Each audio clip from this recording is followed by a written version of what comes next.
स्वागत है आप सभी का न्यूज प्लस 21 में। मैं हूं आपके साथ अंजलि जायसवाल। प्रदेश के मुख्यमंत्री भूपेश बघेल कबीरधाम जिले के एक दिवसीय प्रवास पर कवर्धा पहुंचे थे, जहां मुख्यमंत्री भूपेश बघेल ने कवर्धा के न्यू हाईटेक बस स्टैंड में आयोजित विभिन्न कार्यों के शिलान्यास और लोकार्पण कार्यक्रम में शामिल हुए और कबीरधाम जिले के विकास की श्रृंखला को आगे बढ़ाते हुए लगभग 1 अरब 40 करोड़ 50 लाख रुपए के विभिन्न विकासमूलक कार्यों की सौगातें दी।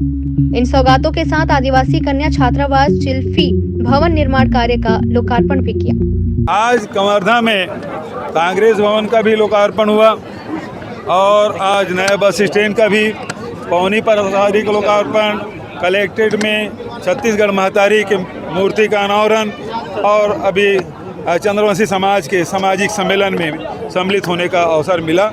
मूलतः कवर्धा जिला किसानों का जिला है, मेहनतकश लोगों का जिला है और यहाँ के जो मेहनतकश किसान हैं उसके उपज के सम्मान यदि मिल रहा है तो कांग्रेस सरकार में मिल रहा है। सर, पिछले बार कांग्रेस ने जो वो बनाया था आपका जन घोषणा पत्र, इस बार भी ऐसी कोई तैयारी है क्या? इस बार भी कोई समिति बनाई गई? वो तो हर चुनाव में होता है, सत्ता में रहे तब, सत्ता के बाहर रहे तब घोषणा पत्र बनती है। कवर्धा से ये खास रिपोर्ट।